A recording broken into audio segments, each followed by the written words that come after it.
This episode of the Golf Gambling Podcast on the Sports Gambling Podcast Network is brought to you by Underdog Fantasy. Play their fantasy pick'em for a chance to win 100 times your money in the NBA, MLB, MMA, NHL, golf, and more. Sign up today using promo code GOLFSGPN to get a 100% deposit match.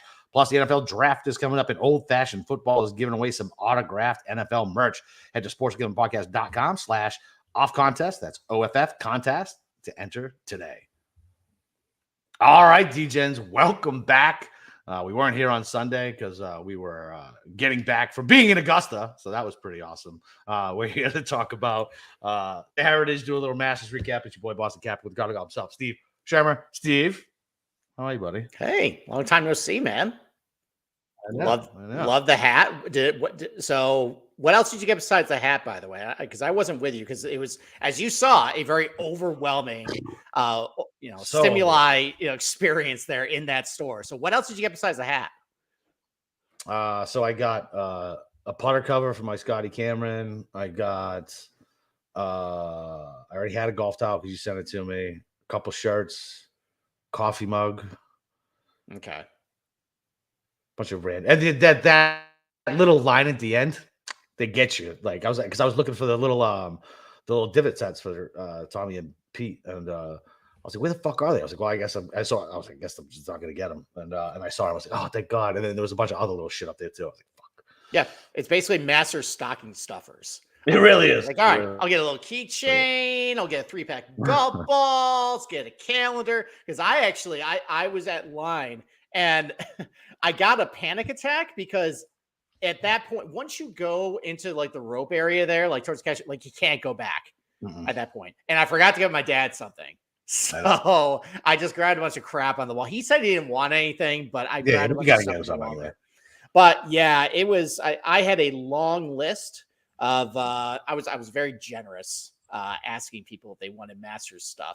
And what was funny was I sent them a website where basically people who had already gone to the store had marked everything up 300%. So when I showed to them, they're like, whoa, I don't want a $350 pole. I'm like, no. It's like $85 there. It's very reasonably priced. As you saw, literally everything is reasonably priced. The Peter Malaz were $120, which is still a good deal for a Peter Malaz. It's a great deal. Yeah. High quality, I got two of those. Did you get the wife a golf bat towel? No, I couldn't find them. Oh, I couldn't find them either. They're tucked in the corner. I would not have been able to come home if I didn't bring home. Yeah, and I was looking for them, but I just got so overwhelmed. It was so packed in there, and they're like, oh, geez, I don't know. It's like Black Friday fucking shit. That's why I don't go to the stores on Black Friday. Like people were just fucking awful. Just like, I don't like situations like that where I just want to rope punch everyone. Yeah, but it's Black Friday, but the best customer service you could probably ever. Yeah, no, it's not. It wasn't them. It was the people inside the tent. It was the Karens who were like clawing over me to get their fucking pool boy a golf club. I was like, relax, lady, relax. It's not going anywhere. What's super impressive about Augusta is most of these people working there are basically college kids or high school kids. Oh, yeah. And they are absolutely whipped into shape. They have everything down to a science, everything down to a T. I mean, I can't imagine what the training program is for those guys, working there. But I mean, everything was just absolutely unbelievable, all the way down to the 70-year-old security guard on 2 telling us everything about the changes about the hole. It's like they planted somebody just to speak my language, as far as the shifting of the tee box, and I didn't even know they actually expanded out the bunker there. No, oh, it was great. So this was obviously your first time going to Augusta. When did you feel, because I felt the first time I went, I got a chill very immediately. When was the first time you got kind of like the goosebumps? I think when I saw the practice green, knowing I was coming around and I was about to see it, you know what I mean? Like I knew, okay, practice green, I'm getting close. Getting close. And like when we were standing there, like waiting, and you were being so patient when I was like, come on. I was like, let me through the ropes. I want to go. Yep. And, well, you hit the under on the come-ons and the impatience. So congratulations to you. And you would have cashed cashed the capper actually shushing people at plus 5,000. Oh my God. Yeah. Even you ended up getting in the spirit of everyone has to shut the fuck up and watch every golf shot. Even the ones that you listen, like I sympathize with the people on 7 behind us betting on the golfers, but yeah, they were even getting a little obnoxious at that point. I just thought it was hilarious because they didn't know anything about him, and we just turned around and that's when I realized we were like, listen, I always knew we were like kind of golf freaks, but like the fact that like I don't know who that is, and we could tell who they are by their body walking up, and we're like, well, he's okay from this range. He'd be the favorite. This guy, he's dead over there. Like and like they just loved like looking at us, asking questions. They tap us on the shoulder and ask us, hey, which one should I take? I know. Yeah. I mean, they were fascinated by like, the golf experts over here that no Joaquin Neiman swing or that Justin Rose was going to shank one. That was fucking incredible. That was great. Did you ever go back and watch the video of that? No, I saw it in real life. Why the fuck? Well, the sound it made coming off the club, you could hear the echo off the hosel. It was unbelievable hosel shank. For everybody who doesn't know, so you can go back and watch every shot of the Masters, and so we were sitting there on 7, which by the way, I've been crapping on the 7th hole for years. I absolutely owe it an apology. They widen the fairway a little bit, but getting the perspective behind the green. Just seeing, I didn't realize how far above the fairway the putting surface was, and that green, they've done some changes to it, and it is so difficult. And we saw guys, especially on Friday, because it was playing downwind. I think almost every group had at least 2 of the guys come up short and right. The wind was fooling them. It played so difficult. But poor Justin Rose comes up. And so I was actually looking left. You actually saw it live. He hits a cold hosel shank way over to the right. Okay, no big deal. Then he gets over and he chunks one in the bunker, and things are kind of starting to move a little quickly for Justin. Oh yeah. But so, it's like, okay, he can get up and down for bogey, no big deal. Ends up blading it, hits the pine tree. Pine cones start dropping. And the best thing about Augusta is, like, when something bad happens, like this reverberates around the whole, because everybody has to be polite, but that's the only thing people can do. Like, you can't react, other than see that. It was unbelievable. Him just losing his mind at that point. I was talking so Pete came over on Sunday to watch the rest of the round, and I was explaining to him like this. He's like, "What do you mean? There's like no screens? I was like, no screens anywhere, man." I was like, it's like the Fenway Monster. Like with the scores, like that's literally it. Like, so like, remember when we were kids, like we'd look at the out of town scores. I referenced 2 things. One, when Scotty doubled when we were hanging out on 11, and it came up and everybody was like, "Oh shit, oh shit, Scotty doubled." And then the cut line change on 18 on Friday. That was fucking amazing.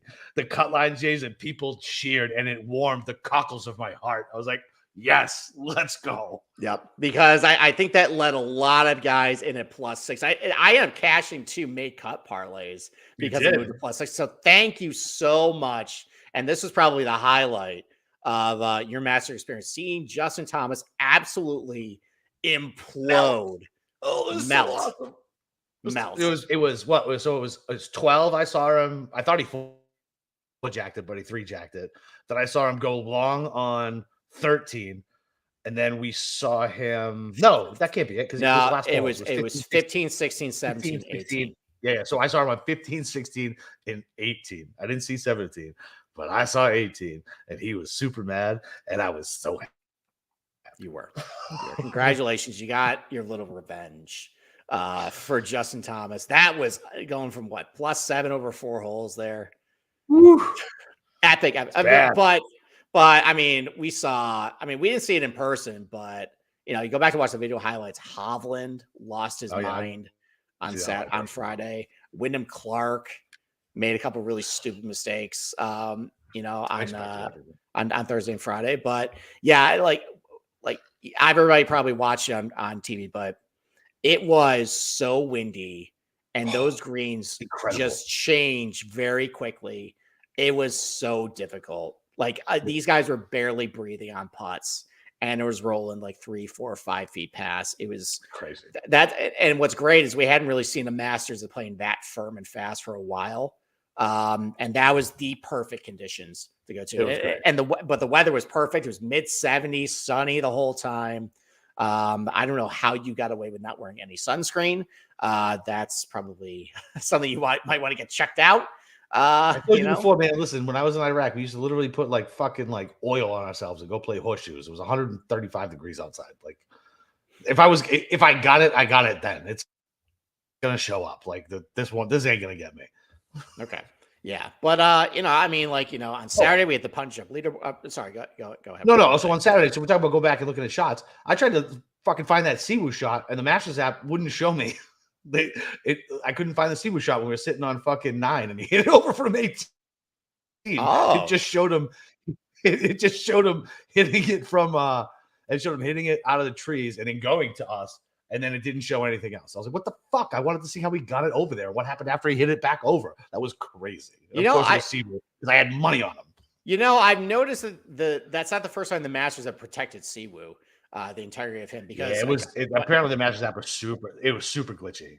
Yeah, it was. It wasn't quite as strong of a showing for the Augusta. Still better anything than PGA puts out. Oh my god, yeah. If you're complaining about the Masters app and how that works, first of all, have you seen the PGA Tour app? And second of all, the PGA app is way worse. Absolutely trash. I mean, don't even bother, come at me with that. But listen, I mean, it looked like for a little bit on Saturday, after Scotty doubled, like you said, everybody got very concerned. Højgaard grabbed the lead and then immediately got it back. But I mean, the last stretch on Saturday with guys, trying to hang on to dear life, down the back 9, Scotty ended up making eagle, which, like you said, with the screens, and we were sitting, I think, behind 14 green at that point, and we heard a giant 14 with the British guy. With the British guy. But we heard a giant roar. And that's what's great about being at the Masters is, first of all, you have no screen. You have absolutely no idea. No clue. You're just guessing at that point. And we both looked at each other like, Scotty did something. Yeah. There was definitely a difference between the Scotty roar and when somebody else did something. But yeah, I mean, like, I thought you weren't going to be able to handle the no leaderboard, no phone screen, worse, but I think you kind of got into it. I think I'm an 80s baby, dude. I didn't grow up with phones and shit. Like I'm an 80s baby, dude. I'm 40 years old. Like it's like it actually, I was talking to one of the dads at my daughter's gymnastics tonight. I was because I wore the hat, and he was like, "Did you go to Augusta?" I was like, "I did." and I was talking about, I was like, "Yeah," it was like we were kids, man. I was like, I didn't even know what time it was because I didn't have a watch on because I use my phone now. I was like, we're just walking around. I have no clue. I'm like, I guess I'll have a beer. It feels like lunchtime. Like, I don't know. And everybody was just so engaged, and yeah, it really was nice, man. It did remind me of when we were kids, and I would literally, I would never my wife wouldn't let it happen, but like when we were kids, I would just go outside. Later, see you at dinner. Like, you have no idea where I'm going. Like, and that's why we had to have meeting points. Like, I'm gonna go to the store, and I'm gonna walk back to the car, and I'm gonna drop the merch, and then I'll meet you back at the chair. We'll meet at the chair. Which we only came back with one chair, by the way. It's such a scumbag move, too. All right. So if you don't know, the chair policy at Augusta is basically when you get in, there's rope lines where you put your chairs. You put your chair down, but there's an honor system that once the chair is placed, no one messes with it, no one takes it, no one moves it, everything like that. So we were sitting behind 9 green on Saturday, and this guy who, I don't know if he was on drugs or if he was drunk, but he was agitated. And apparently he lost his chair. Now, me personally, I think he was just in the wrong section. But I think I don't think he ever had a chair. I think he was just trying to steal a chair. Yeah, that's what I think. That's a good theory too. So he was saying that he apparently lost his chair. We were asking him, we said, like, yeah, all right, was it marked? Because we had business cards in the back of ours, basically marked. We had our stuff on there as well. And he said, no, I never mark my chair. I've been here for years. I'm like, well, you look like you're 20. That's the dead giveaway that he's just trying to steal it. I'm telling you, he's just trying to steal a chair, and he stole one of our chairs. He probably was. So, well, spoiler alert. So we leave our chair. We end up going walking around the course, and we come back, and I come back to 9 green, and there's only one chair, and somebody had moved your pullover and put it on ours, and pretty certain that asshole stole our chair.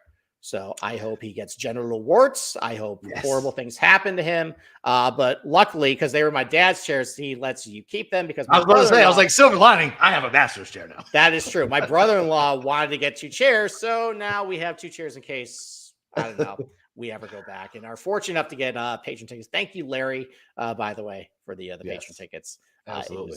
It was great. Anything else you want to talk about the Masters that you liked, didn't like?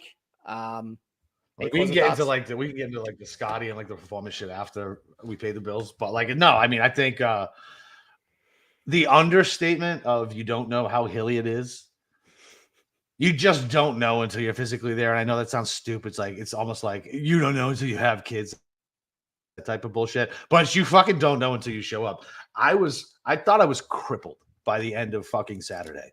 I had 2 blisters on my pinky toes that were the size of my pinky toes. My shins hurt, my quads hurt, my groin hurt. Now listen, I'm not in the best shape either. However, the hills are bad regardless. We saw Vijay Singh using his driver as a cane. Like, you guys thought Tiger was getting around bad. I felt so bad for Vijay. Yeah, I mean, it is just TV does not translate. Like, I didn't think 7 had that big of a raised green. Like, I had no idea. And I sat there. I was like, I told Pete, like, it was like I walked a new golf course. It's like I didn't know the golf course other than like the Amen corner, right? Just because you know it from the visual side. But like from what translates on TV, even one, like, it blew my mind. I was like, holy fuck, I can't believe it's that downhill and then that uphill. Like, it just doesn't translate. Like, it really doesn't translate. No. So yeah, it was an amazing experience. Yeah, I mean, I don't even know what to say. Like, it's hard to put into words. No, I thought I was gonna have to bury you next to in a holly bush on 10, right near Bubba's Memorial. Yeah, I finally had to tell you, I was like, I can't walk this fast anymore. You got wicked long legs, and it's like, listen, man, I can't do this anymore. At one point, I was like, is my left arm hurting? I didn't say it out loud. I was like, fuck, my left arm hurting. Like, I have been walking a lot. I haven't been doing a whole lot of cardio lately. Oh, fuck, I can't die here. My wife will kill me if I die here. I mean, that's not a bad place to go, though. Like, I think I mentioned to you because you thought you were going to have a heart attack walking up 8. Yeah. That's what it was. 8, exactly. Yeah. If I told you 15 years ago that you would die at Augusta National, what would you say back then? Because you weren't a golf fan really back then. No. So 15 years ago, no shot. No, I didn't pick up golf until I didn't start playing golf until my late 20s. I mean, I kept up because I'm a sports guy, but like nothing. I was like the tiger mouth breathers. Like, I just pay attention to that shit. Like, I didn't know anybody else. Like, I knew Phil, Tiger, and like now I even forget his name. Who was the fucking guy who went? David Duval. Like, I remember David Duval. Like, guys like that. You know what I mean? like I was definitely not into golf. But yeah, I would have been like, what are you talking about? Is this Red Dawn? Like, did I die in Augusta because it was Red Dawn? Like you said, this is our last bastion of freedom in America. We all ended up in Augusta, and that's where we all died. Like, yeah, I would never imagine. Nope. Yeah. Well, speaking of Tiger, I'm glad all the tiger mouth breathers had a very good time watching him shoot 16 over on the weekend. So, hey man, we got in and out of that fucking tent in under 2 hours because of that. Thank God. So that was the smartest thing you ever said all weekend. Was hey, why don't we forget? Why as everybody moves towards the course, seeing Tiger shoot 82 on Saturday, why don't then we get our merchandise? And it was still packed. It was still packed. But it wasn't 4 hours like it was when we walked in. No, it wasn't. So, all right. Well, why don't we take a quick break? All right. Well, yeah. Let's take a quick break and then we'll talk about some of the performance of the Master stuff, not just our experience. Mm-hmm. And then we'll get to this week's heritage. So, listen, the NFL draft is just around the corner, and old-fashioned football is giving away some autographed merch to celebrate. Travis Etienne, J.K. Dobbins, JSN, Frank Gore, and many more. Old-fashioned football. Come for the football. Stay for the whiskey. Go to sportsgamblingpodcast.com/OFF contest. Yeah. So JSN. That's the kid who plays for Seattle now, right? Yes, it is. You? I was like, I'm asking a question. I want to make sure. They got some good autographs there. I want fucking Frank Gore's. J.K. Dobbins, that poor guy, his knees. Didn't he end up in San Diego or in Los Angeles with the Chargers with Gus Edwards, by the way? So I thought the same thing. Actually, you know what's funny? I downloaded my Dynasty League, 2-time champion, by the way, to see where my guys went. SGPN Dynasty League is 15 teams, bro. It's tough. Yeah, but it hasn't updated yet. So I thought he went out that way. I'm pretty sure you're correct. Okay. All right, but listen, other than that, last one, Underdog Fantasy, the NBA playoffs are here and our sponsor, Underdog Fantasy, wants to make it a lot more interesting. Underdog Fantasy is the easiest place to play fantasy sports. Playing their pick'em game is as simple as selecting higher or lower on player stats like points, rebounds, assists, and so much more. Make entries of all basketball or mix and match across your favorite sports. You can win up to 100 times your money, and it's tons of fun. And it's available in 30-plus states, including California, Texas, and even Canada. Listen, I love the higher or lower. That's now gone from Florida because Ron DeSantis is a coward. But I can still do the drafts. And if you have the ability to do the pick'ems, it is so much fun. You can put it together. They got spice. They all types of good stuff, man. It's great. And they run a ton of different promos, bonus cash airdrops, giveaways, and more throughout the NBA playoffs. So make sure to follow at Underdog Picks on Twitter to keep an eye out. And so look, there is a pick'em special for Friday playing games on 4/19. So we don't know who it's going to be yet. The special should go live in the lobby and eligible for new customers that sign up by the morning of 4/18. So make sure you sign up with the promo code GOLFSGPN, and Underdog will double your first deposit up to $100. That's Underdog Fantasy, promo code GOLFSGPN. Okay. Let's get some closing thoughts on the Masters as far as performances. So, yeah, I mean, do we really have to say anything else about Scotty that hasn't already been said by everybody else? I mean, we talk about golf or like the bullshit he said after? No, we're talking about golf. Forget the BS afterwards. Like it is what it is. No, but that's maddening. Like we can get into that. That's fine. But no, I mean, look, I gave up on fucking Saturday afternoon. You did. I gave up. I just gave up. Yeah, even you, the most Scotty hater. When no, I think I hate him even more now. Okay. Like I respect his golf a little more, but I despise him as a person more. Okay, well, even you, when he stuck it to on really difficult conditions, 5 feet on 18 up the hill, you just kind of gave me a look, just like man, like and then he sunk the putt. He's like, I gotta get the hands up, and then. Kudos to you. You gave the golf clap. You gotta give him the golf clap, man. Very polite. The conquering hero. Look, he's just when he's putting great, there's no real stopping him. Like I don't really have anything else to say. Scumbag moves. He paid for it with the cart path, and we walked through that cart. That's not a fucking cart path or a walkway. It is exactly the same. 3 feet in front and 3 feet behind, but he moved it and then hit a shank because golf gods were like, no way, that's not going to happen. But it looked like, so watching back on coverage, it looked like the ball moved and like some kid told him he was fine, and then he just hit it. I was like, wait, it's a fucking 10-year-old gets to tell him he's fine. You can do almost anything you wanted, Augusta National, except for boo and talk loudly during golf shots. But I mean, I don't really know what else there is to say that I can add. When he's on, he's on. What are you going to do? Like, yeah, it is. I mean, I think boring. He's still boring. I mean, I would probably. I mean, I made this. Someone. I said this on the SGP show when we were on. I just said, I mean, he doesn't have a really fiery personality. And listen, it's not me saying he's not a nice guy. He's a very nice guy, upstanding guy.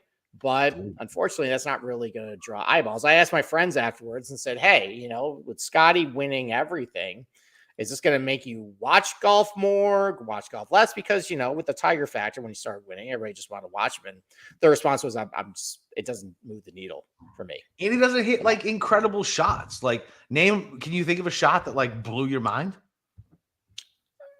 Not really. It just. Right. But think about Bubba's a shitty ass golfer, but you remember that goddamn shot he hit. You remember Tiger's fucking out of the bunker. You remember all these. You remember Cam Smith on 17 at the Players. You remember these guys like going for it, hitting amazing golf shots. I don't Scotty really, does is I don't really amazing. remember Cam Smith's 17. I think only you remember Cam Smith's 17 because that helped you. He stuck it to 2 feet in the wind. He went for the pin, lower left All right. side. The go-to of My voice Cam is crazy. was the putter on the bunker at the Open. That's the one everybody remembers. That was that's fine. That one makes it move too. That's fine. that was way more incredible on that one. But no, you're right. Like when we had A-Lack on the show, it just he just kind of accumulates and stacks, and all of a sudden, hey, this is why he gains like a billion shows. Like, I mean, he just keeps his head down. He ends up just Super Bowl playing really well, but it's not compelling golf. And I had a Scotty, fanboy come at me saying, "Oh, well, he's got a great personality. He wins a ton." I'm like, that's not my fucking point. It's not No personality. It's not just you can be an asshole and win a lot. It's not going to help you with the ratings. It's not going to help you with social media clicks. That's my whole point. And as you saw, the ratings are down 20%. Oh, and so the ratings are down, which is hilarious. You should see these fucking people who are like, well, it's because of the streaming numbers and this and that. And it's like, listen, man, that doesn't. That's what the lib people were saying, by the way. That what? That's what the lib people say. They say, oh, everyone watches on the app. That's why the ratings suck. Yeah, like they're not. The problem is no one's gonna deal with the problem, right? They're just gonna bury their head in the sand like the fucking ostrich and be like, hey, come up with all these fucking excuses. And the same reason why I like the baseball guys. Like, oh, well, everybody's still fine. Well, there's 9 million fucking TV deals that are still going on, so they're still getting revenue pumped in.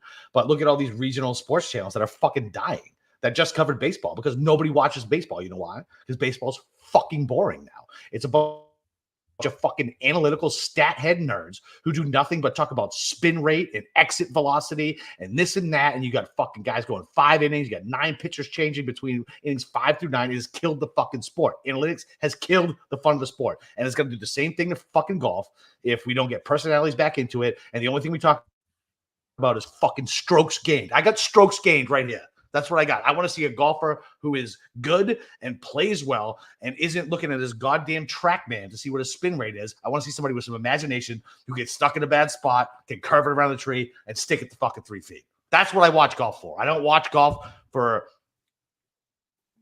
hitting it into an imaginary match, whatever this TGL is going to be, or to see Coral Morikawa do the same fucking swing over and over and over again, or the vignette of the country club asshole who's the same kid that you talked about 5 years prior. Like, it doesn't, like, it needs to be different, and like these leagues just don't get it. They just don't get it. It just makes me insane.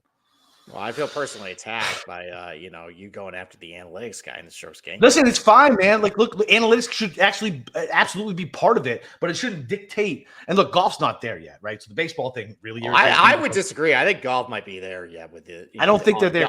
The all analytics stuff kind of clouding golf reality. I think we're pretty close to that. If we're not there, yeah, I know. I think we're close. I think the fact that like the GMs and whatever they're spending more money on analytics nerds, they aren't like baseball scouts. Like it's good. I mean, Moneyball was what fucking 23 years ago at this point.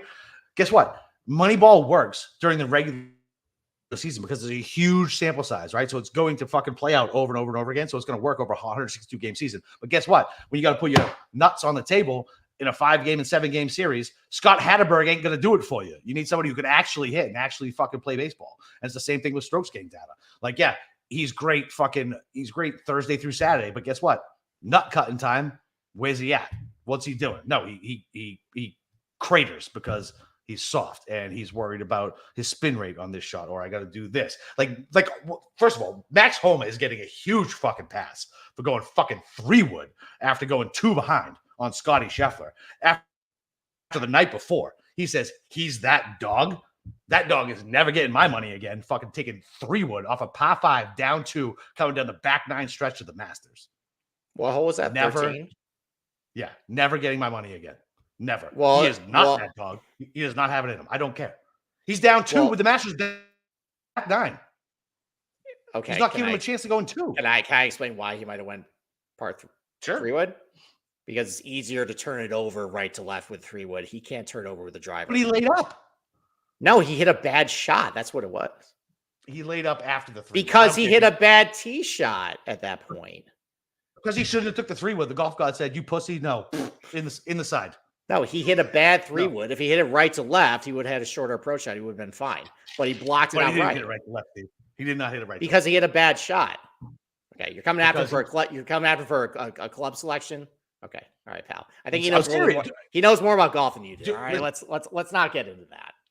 That's fair, but listen, if the night before you say you have that dog in you, and you're taking a 3-wood off the tee, and you got to lay up, just saying. But that wasn't his strategy going into the fucking hole, dude.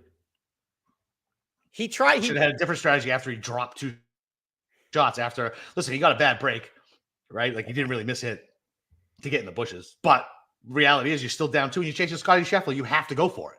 You playing for third? He tried to go. He did. He literally can't turn a driver right to left. What are you talking about? I don't know, man. The 3-way. Okay. Terrible take. Terrible take. I just. Sorry. Awful take. I disagree. Okay. Well, it's a terrible take.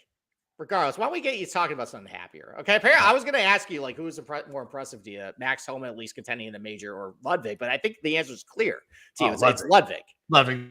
Okay. All day. That sexy smile. That looks like a young Tom Brady, so that gets me going. Like, oh, do I get a new Tom Brady to root for? He's young, hits it long and straight. 2, no scar tissue yet, right? So, like, literally laughing off going in the water and then coming up the next hole and birdieing, like using his strengths. And yeah, the kid's a stud, man. Kid's a stud. Okay. Stud. I do want to bring some undiscussed controversy to the podcast right now. So, you've been going back and forth with our producer about his perchance for maybe mush golfers and whether that's real or not. And I can't help but notice that after the power bar incidents, some people are blaming the kid, but a certain text message came through our little chain that our producer, Cameron Kerr, Mrs. Kerr, proclaimed her love for Ludwig. And he checked it. He said it was fire. And not 15 minutes later, the man hits it into the water. And listen, I'm just leaving it out there just as facts. Everybody else can judge what they want, but considering Mrs. Kerr is a lovely woman. But I know, but listen, you know what? You tend to get traits off the person you married. And I'm just saying that, I'm just leaving it there. Don't you drag her good name into this. Cam is the mush of the family. It is not the lovely Mrs. Kerr, who somehow is married. So it was Cameron texting that to us. Is response? You're saying correct? That actually did the mush. Okay, right, exactly. All right. It wasn't her. It was Cameron. Okay, so anybody who's upset with what happened to Ludwig, don't blame the kid. Blame our producer, who for the great reaction, by the way. So for the 3rd straight week has intervened in the deciding throws of a golf tournament with things he says. Yeah. So Cameron, what a great reaction by Ludwig. He just rolled with it. Oh, there he is. Hi. All right. So I'm not gonna lie. I was a little bit nervous about who was it 2 weeks ago? Chris left the chat. What was it? That was at the Valero. That was Akshay. That was second week in a row. Oh, yeah. It was Akshay. Yeah. Second week in a row on Akshay. Second week in a row. I had to leave it because the day before you said it's Denny McCarthy. What do you think is going to happen? It's perfectly fine. Yeah. Sunday Denny. We didn't get to talk about this too much, but.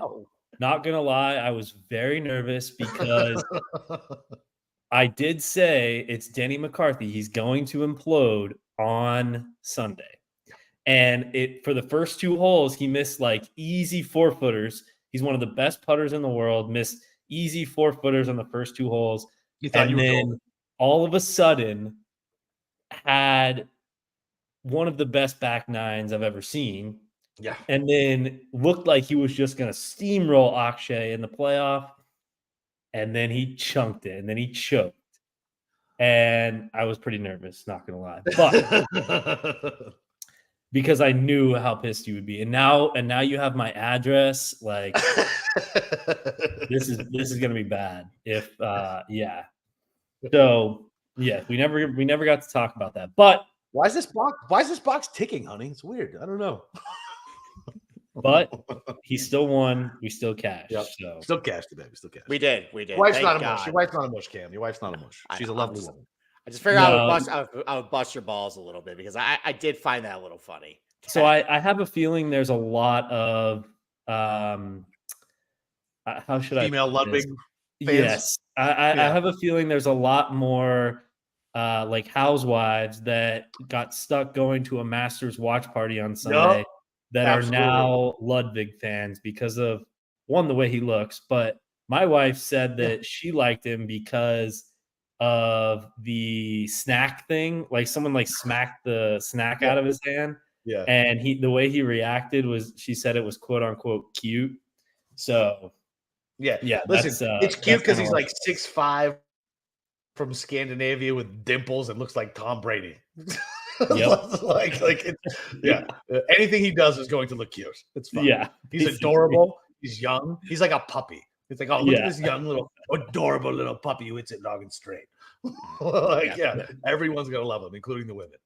Yeah, Tom Kim died so Ludwig could live. He was the old. That's puppy. fair.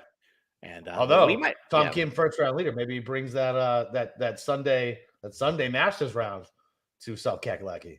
We'll save that for a little bit, but I mean, listen, like Ludwig was. I mean, listen, we all knew that he was unbelievable. Great, but unbelievable. The only thing was sad though is we are never going to see probably a 2 next to his name.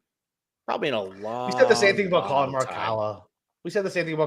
Yeah, but like Ludwig has distance, like that Morikawa. I'm just saying. I feel Ludwig can putt. Just saying. I don't know.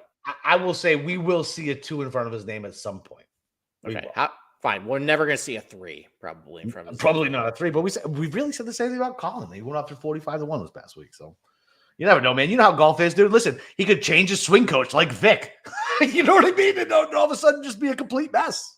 Yeah. Can we make this our last thought? Because I are people talking about the Hovland thing like now, like as like a major concern at this point, or are people just kind of sleeping on it still? I feel like people are sleeping on it, but I haven't been very active on Twitter the last couple of days, so I don't know. I mean, that was an ugly second round, and his pre-tournament comments saying he has not been practicing short game at all. Literally, the reason, like, he ended up making the leap last year and changing swing coaches over and over. Like, what the hell is going on with his team, with him? Like, the last 8 months are absolutely baffling, considering what he was at the end of last year. He finally broke through with majors, broke through with the ball striking, and like just was winning big time tournaments, and then decides to basically pull a Martin Keimer and change everything. I don't get it at all. And now he's got the live rumors apparently coming back up. Which live rumors probably bullshit though. Rory one of them on TV. Like they're just live rumors, just rumors.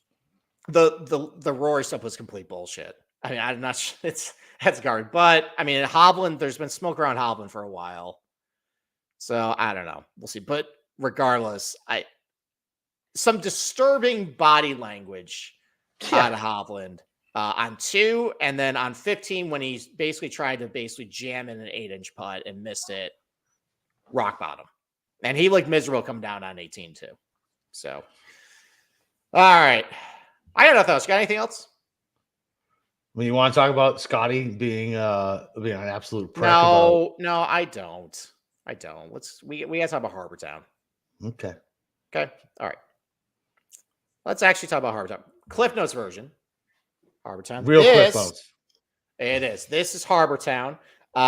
Listen, this was a Pete Dye design with Jack Nicklaus consultation, by the way. I don't think people talk about that enough. And actually, it's gotten to the point that the Jack Nicklaus design company actually takes credit for designing Harbor Town. So, there's still a lot of Pete Dye in this golf course, but, just maybe keep that in mind that, Jack's got his fingerprints in it. But like, for example, let's, hole number 7 right here.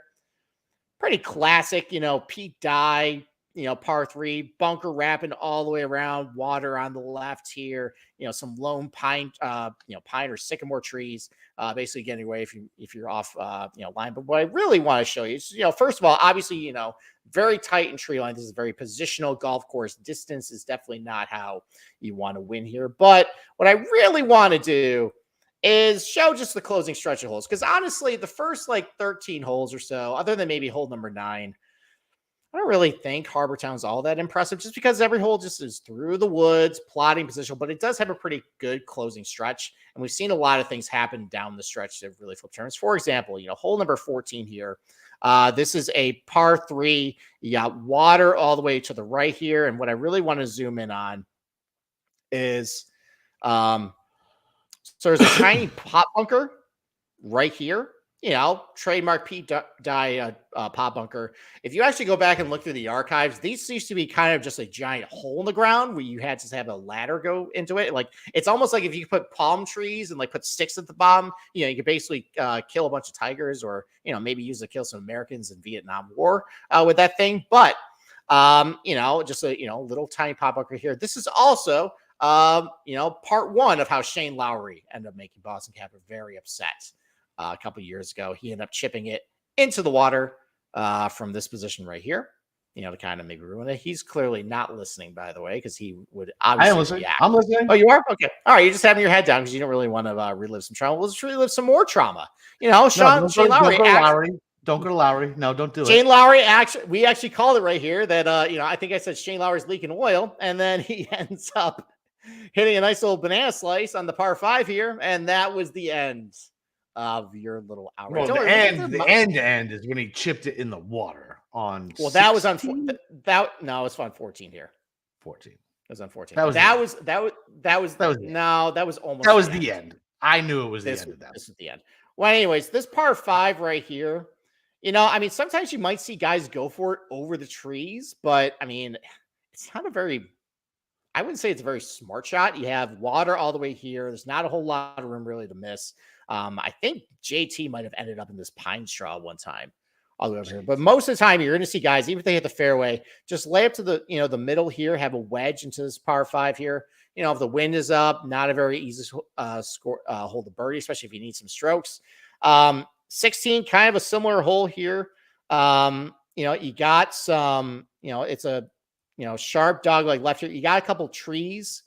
You have one lone tree in the middle of the fairway. So if you push your tee shot a little far right here, you might be blocked out by the trees. You got, a big bunker over here.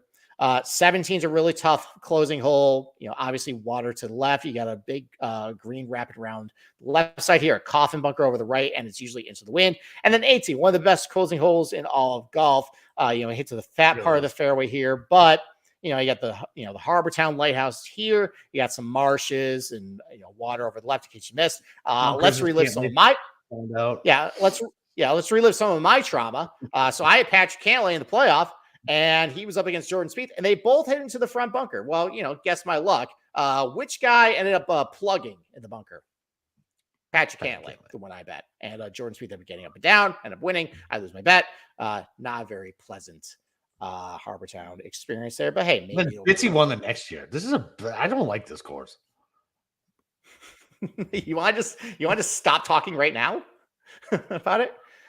All right, I'm almost done. Clifton's version. This is the predictive skill set model. The only thing I want to say about it is, typically we think about Harbor Town, short, accurate guys, good mid-iron players. So like your Webb Simpsons and Matt Kuchars, Graham McDowell's even. But what we've kind of noticed over the last couple of years is as this event's gotten a little bit stronger fields, that type of blueprint player, while they still can be really successful at this place because, it's a very short golf course. Distance is not a prerequisite here. It's one of the few golf courses left in the PGA Tour where these guys actually keep up. But you still see tee to green monsters, Patrick Cantlay, Xander Schauffele, who just even without a driver in their hands are just such good, iron players. They play really well. Even some bombers like Cam Young has finished second here. A couple years ago during the COVID year, Bryson, right after COVID, where he's just hitting driver everywhere, bomb it everywhere. He finished 5th here. Dustin Johnson was 54-hole leader. Sahith Theegala finished top 10. He's a fire hose. Cam Davis been pretty good here. He's not all that accurate too. So while you might be able, well, sure, like, you can probably look at a guy and say, okay, short, accurate, good iron player, should be, pretty good. You might end up finding some value a little bit in some guys who do a lot of, hit their little, mid irons pretty well, because even if you take a driver off their hands, they're just still so good. You might be able to find a little bit of value in some of those guys that aren't the prototypical, quote unquote, Harbor Town players, but there definitely are a couple of guys in this field who I like, who are no more than bombers, but they've done pretty well on some plotting positional golf courses that we'll talk about in a little bit. And then the approach shot distribution chart, it's basically a big test between 100 and 200, basically a test between your short irons and mid irons, huge disparity here between 175 and 200, like noticeably so. That's kind of what I looked at this week. I looked at guys who tend to be pretty good from 100 to 200 yards, tend to be pretty good in some plotting positional golf courses. I also think too that, sometimes we see some pretty difficult conditions when it's pretty windy, but, there's been other years where there's been no wind. It's been really warm, kind of like last year. These guys ate this place up. Looking like the weather forecast is going to be warm, not a lot of wind. I think there's going to be a lot of birdies, and I think that's probably something to keep in mind. There's one guy in particular who is very, very, very extremely chalk this week, that because you're going to need to hit a lot of birdies, while I like him for maybe a positional, I'm not really sure about the outright based on some things that we might have saw last week, which I think you know exactly. Well, he's one, but there's another guy in particular that is very chalk that I think might want to talk about a little bit. All right, let's talk about it then. Let's talk about the top of the board. All right. You like it? So Scotty hasn't withdrawn yet because he's evil, and he wants us all to pay. But he's gonna win again. That's what I'm afraid of. Like, he's just gonna come in and win, and that's what I'm afraid of. Like 4-1, okay. Scotty. Why just withdraw, man? Okay, if you're that afraid of Scotty, why aren't you betting Scotty 4-1 then? Because I just won't do it. I'll never do it. Like, I don't bet 4-1. I just don't. Okay. I mean, I don't think he's a lock to win this thing. He's not, but it's terrifying that he's there. We're just like him to go away. He's the boogie. Okay. All right. I mean, I think we're at a course where it's not like he can pull driver a ton. Obviously, he's the best iron player in the world. But I think some of the skill sets kind of required here. Like, there's a lot of guys who could do very well this week. It's not like last week where, based on the weather conditions and the firmness, like, it came down to like 6 guys, pretty much. So, I mean, look, like, probably you can get minus 200 again for a top 10. It's probably a lock again if you want to just do that. But you also think about, listen, like, I mean, I think you're dying to talk about this. His comments after the round about him kind of being, I guess, tired and not really liking golf. Maybe he's mentally fatigued. He's got the baby coming on the way. It's not even about the tired thing. It's about it's his fucking privilege as this country club fuck whose parents came with a ton of money. His mother was the CEO of some giant company, and Jesus made everything happen, right? And golf is so unfulfilling. It's such an unfulfilling job. Well, why are you picking up your clubs again when your wife is due next week? Why? If it's so unfulfilling, why are you doing it again? You've stacked enough cash to take care of your kids and your kids' kids and your kids' kids after that. Go run a mission somewhere. Go spread the word. Go do whatever it is that you want to do. Like, fine. But don't come at the rest of us. Like, this job is so unfulfilling that I'm just going to keep doing it over and over and over again to stack all these millions. What are you doing with the millions, Scotty? What are you doing? Are you like, what are you doing? Like, I don't know. It's just born on third base. Thinks he hit a triple type guy that I despise. And then immediately thanks Jesus. Like, Jesus gives a shit that you hit a fucking eagle on 13. Easy. But wait, you think Jesus cares? Like, I know, but bro, you made your point. Yeah. Okay. All right. Do you feel better? Yes. Okay. All right. Can we move on to talk about Xander or Rory or Ludwig? Do you like any of those guys this week? Who would it be more on brand for to win this week? Xander or Rory? Xander. Right? Yeah. So Rory's only, I think, here because of what happened last year. where I think so too. He missed the cut. Basically, WD didn't show up, even though his idea basically is elevated events. Right. It was the second he withdrew from this one, right? He took a penalty with the pip and everything. Yeah. I mean, it's more on brand as Xander to win this week. Absolutely. Yeah. Which, I mean, listen, I've seen some 10-1 bets on Xander.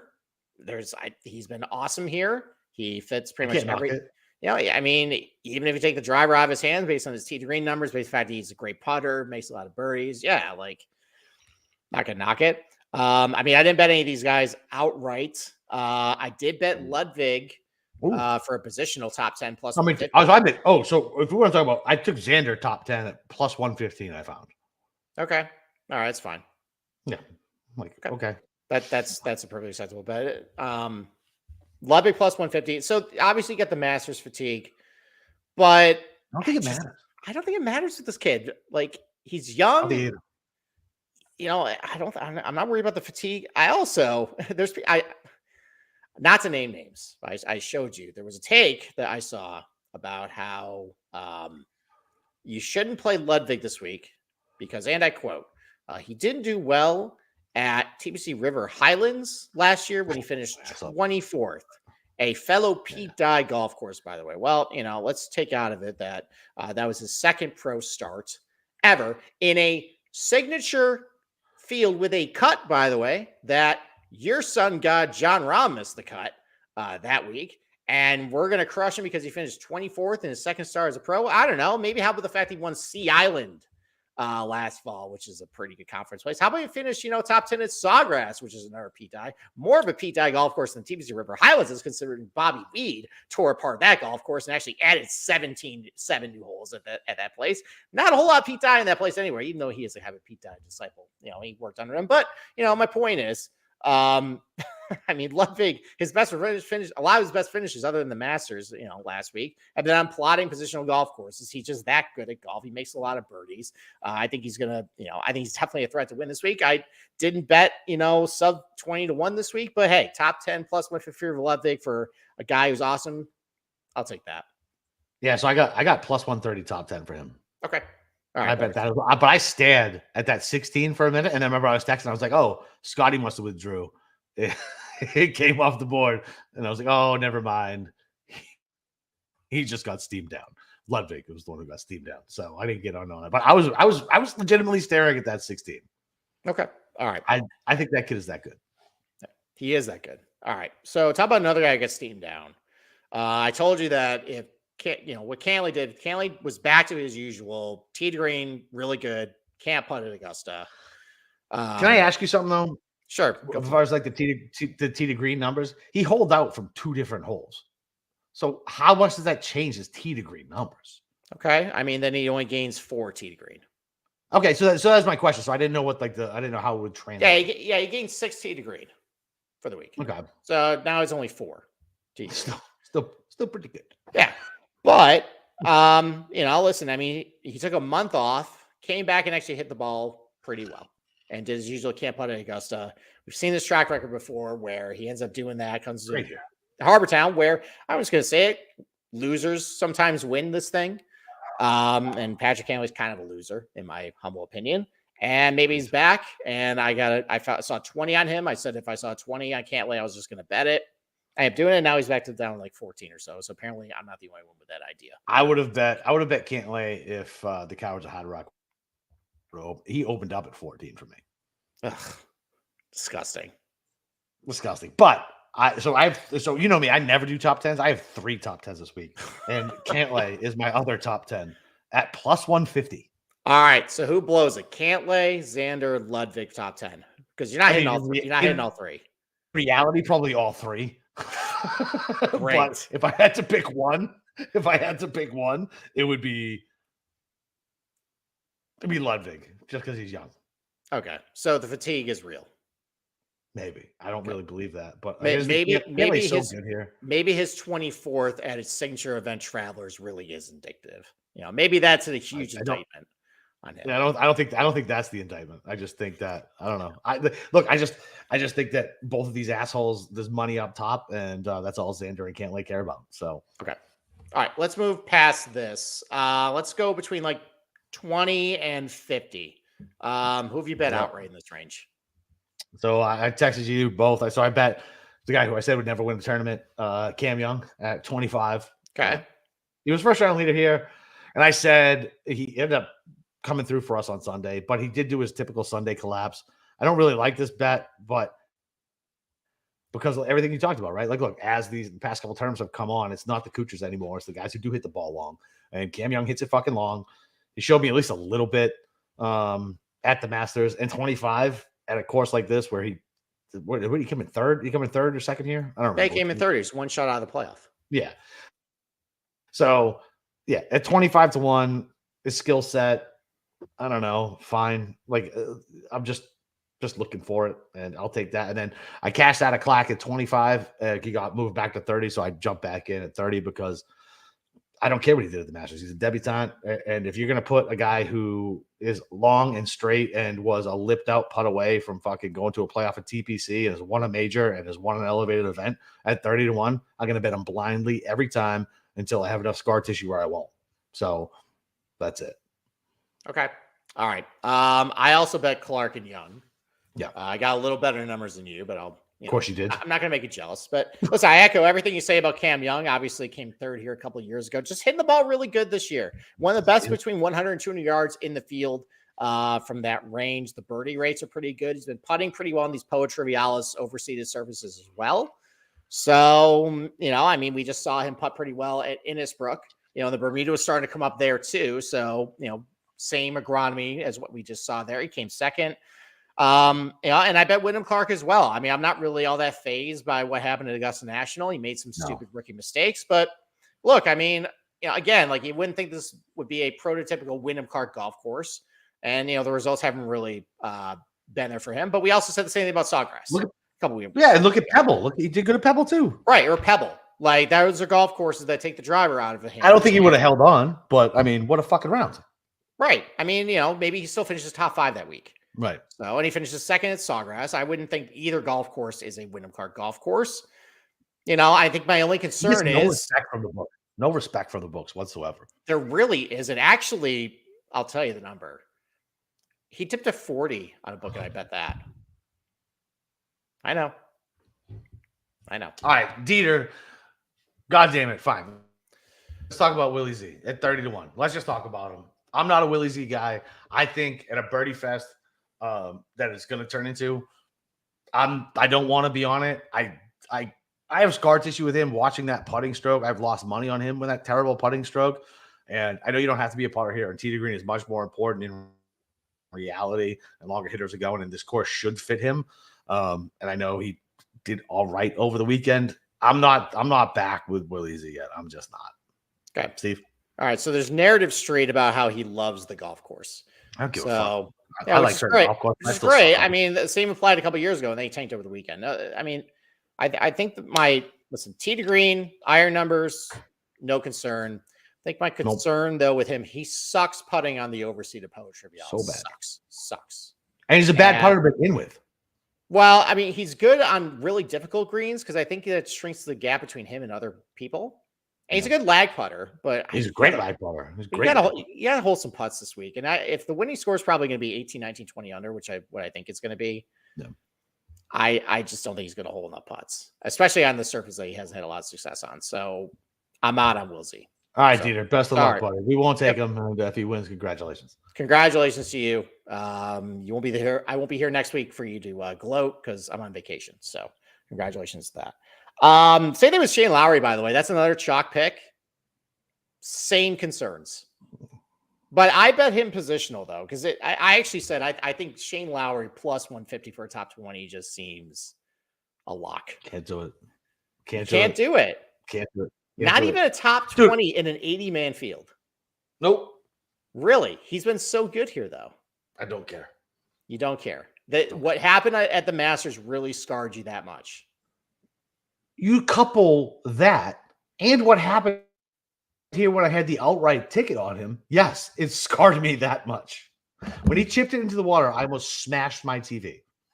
I was so upset. Okay, but what did he do last year after that, though? What did he do last year?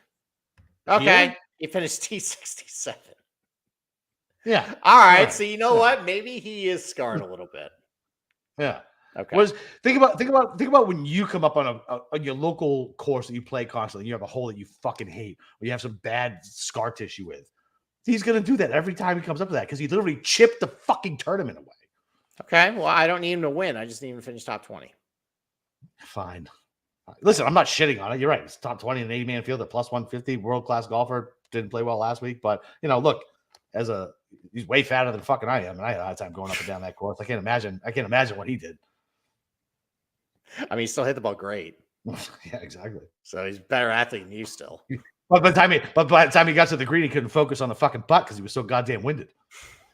So maybe a little flatter course will help old fucking my Irish brethren out. I don't have a retort to that. Because I'm right. It might be true. All right. Let's go with some longer shots. What do you got? Who'd you bet down the card? All right, so I jumped on Davis with you. I don't have as good a number as you, but when you told me that, I was like, oh, that makes sense. So I jumped on it as soon as it opened. But now he's like uber chalk everywhere. He's got to miss the cut. Yeah, I purposely did. There's a tasty like they want you to bet him top 30. It's like plus 120. Yeah, it's like, ooh, okay. No, I'll write or nothing. I did not. I stayed away from positional on him. It's 80-1 outright. I just thought that was a bad number. It was a bad number. I got him at 70. I got him at 70. Look, I mean, he played great last week, hit the ball fine. He's been great here. Like, he gave me 80-1. I'm like, all right, fine, I'll do that. But especially with sleepy, postmasters hangover, maybe we get kind of a longer shot winning. But yeah, you're right. I mean, it's probably dead. I pay my tax. It's more of like a FOMO. Like, all right, like if I saw that number and I put that narrative in my head and they end up winning, like I would quit the show. So right, exactly. No, so 80-1, you take it. That's fine. And so but we skipped over. So I took Sahith at fucking 45. I know his Masters wasn't great, but he played well here. Bomber, and I'm not. I guess I'm kind of a Sahith guy. I'm not like a Sahith stan, but I feel like this course could fit him pretty well. He was 45. So those are the only four bets I made. All right. Well, I mean, Sahith got a top 10 last year, and he came second to Sea Island. Right. I know. So yeah. Long fucking. He didn't have any pressure with him over the weekend at the Masters. So I don't know. Maybe it translates a little bit. Okay. All right. Couple guys I bet. I got them at way better numbers than what they are now. So the Cam Davis 80-1. Tom Kim opened at 100. And look, I'm not that Sunday form, baby. Let's go. No. So here's the thing. Okay, here's the thing. If he's priced where he's like 50-1 right now, I probably don't believe, because what ended up happening in Augusta, they have watering the greens on Sunday. Mm-hmm. I know. With that said, like I'm looking at 100-1. This is at the beginning of the week. It was 100-1 on Tom Kim, where he was awesome on Sunday. And it's like, all right, what if like that actually is real and he found something, he fixed it, like kind of like how Colin Morikawa just magically found something on Monday and switch a putter. Yep. We don't know this stuff. Maybe something happened with him. And we're going to put him on a short golf course that rewards, just being accurate, good putting, lots of birdies, which I think is what's going to happen this week. Like, what if? Like, why not just take a little taste at 100? I'm not throwing positionals on him. No. I'm not saying DFS lock. Like, I'm not saying even Tom Kim's back, but like just a what the hell 100-1. Yeah. No, that's fine. Denny was a high number at the beginning of the week, but he got steamed down too. Stop it. It was 80-1 though. Okay. All right.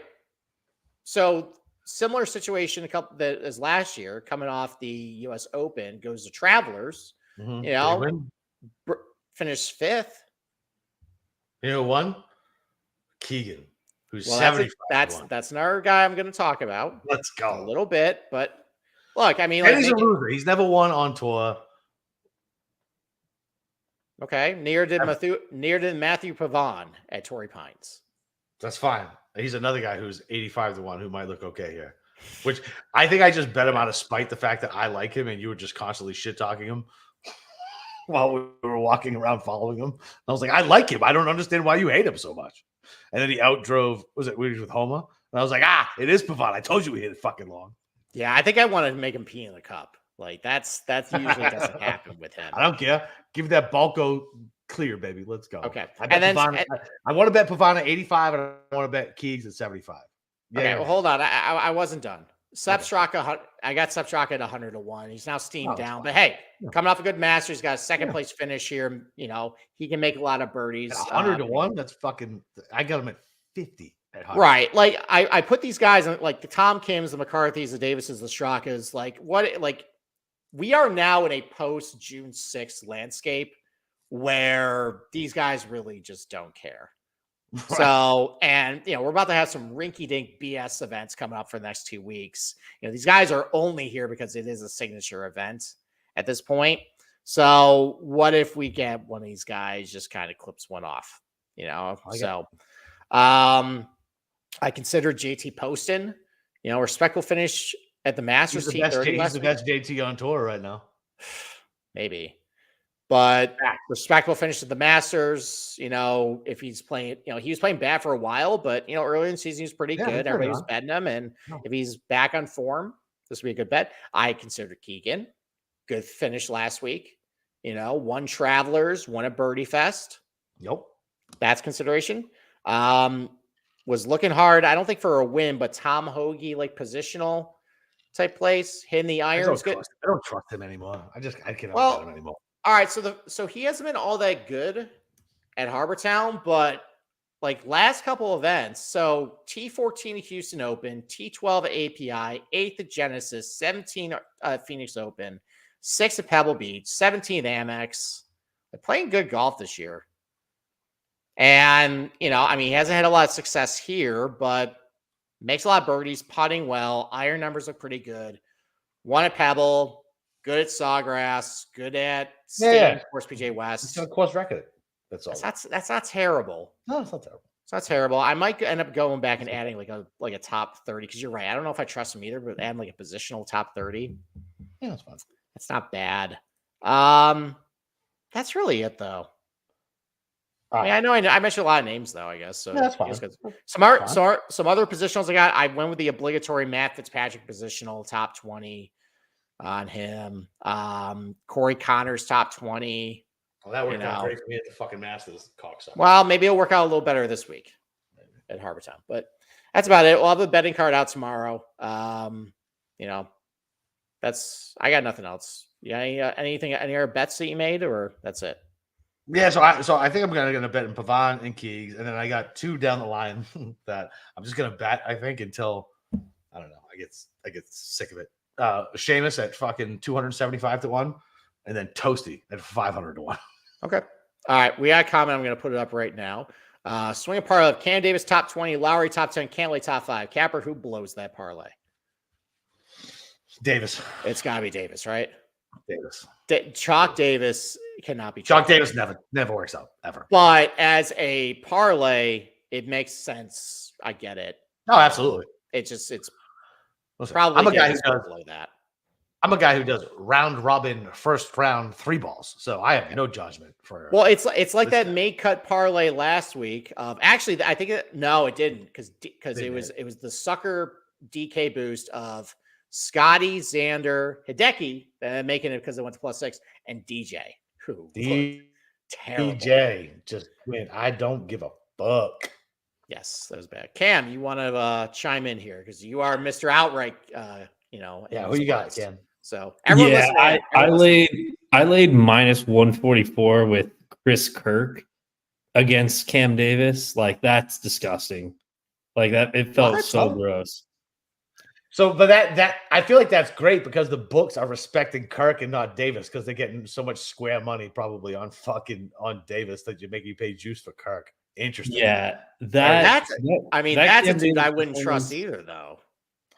Yeah, I don't like it at all. But that seems destined for a Friday. Well, there's no cut. That seems destined for a Sunday pillow fight between those two. All right, who you got for outrights, Cam? Okay. Yeah, so I'm with Dieter. I'm taking my boy Willie Z.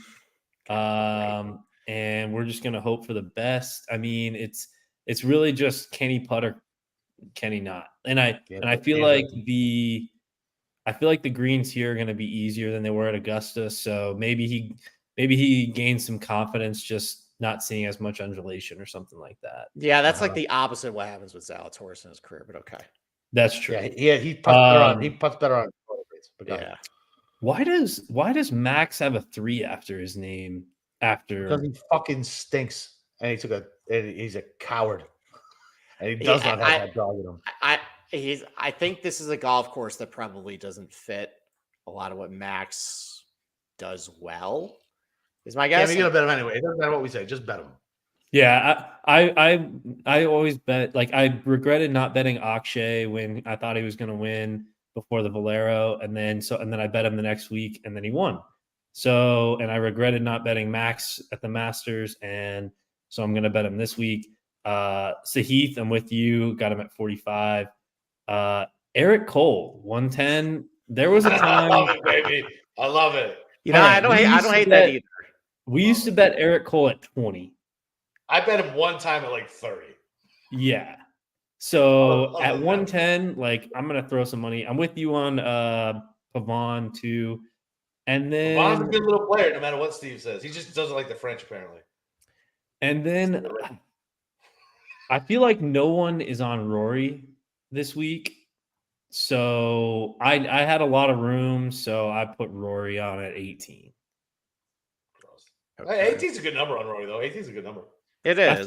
I felt like it was good. Like, that's Tommy Fleetwood, it was like 12-1. So I was like, fucking flaccid fucking Fleetwood. Like, how can we put, what is he now? Yeah. Sorry, he's 22. Okay. And he shouldn't be that 4 close points to with Rory. him and Rory is silly. 4 points with him and Rory is silly. Yeah. But once again, like me and Steve talked about, we talked to these people who don't bet golf, and they're like, wait, you didn't bet Scotty at fucking 4-1? Like, no, I didn't like the number. Way to go, you fucking moron. Like, exactly. Listen, sometimes we get too caught up in our own world, and I don't know, we just become like snobs, and I feel like it hurts our bankroll sometimes. Really do. Yeah, I mean, I've had success just going with my gut, so that's kind of what I did. So love it, baby. Love it. All right. Okay. Thank you, Cam. Appreciate it. Give me another winner for you. So. Yep. All right. Cam. Well, almost knocked over my my light. Don't do that. No. All right. So you're gone next week. Well, so I'm gone. We're still gonna do a show. We're still gonna live. We're gonna do the Live Adelaide show. We are an anti-Zurich show until they change it to match play. Ever. If they change it to match play, we do it. Oh, we do change the match play. I'm gonna do fucking 3 shows because I love match play. Yeah, team match play would be fun. Huh. Team 2-man scramble, not fun. Not fun. Okay. All right. Well, we'll be doing a show for Live Adelaide. And then I might pre-record a Byron Nelson show to release because I'll be traveling back with young kids. So it'll be a disaster. But we are driving back at that point. So yeah, pray for me. Pray for me next weekend. I shall. I'll make sure Scotty fucking prays for you. Well, listen, so me and Steve will be back for the Live show. Listen, elevated event, fun course, no cut. Most of your guys will still be alive going into Sunday. I feel like, Steve, am I wrong about this? I feel like the winner has chased down the last 3 or 4 times on Sunday. Other than Stu Sink stepping on everybody's throats. Oh God, I forgot about that. Yeah, because Colin melted on Sunday. My God, dude, I was texting you angrily from Disney, I think. Fucking standing in like a ride. Like, what is happening? I'm like following Shot Tracker. I'm like, how is Stu Sink still winning this? Dude, Stu Sink was it's amazing I had a heart attack. Stu Sink was the man that year. He won 4 days. He finished top 20 of the Masters. He was I know, man. It was old. It was old, the bag. It was old man strength at that point. I love old man strength. Listen, I'm getting the old man, so hopefully we'll get there. Anyway, yeah. So I feel like if you got a couple guys behind, it's live betting opportunity on Sunday. Other than that, see you guys next week for a Live event. Let's go.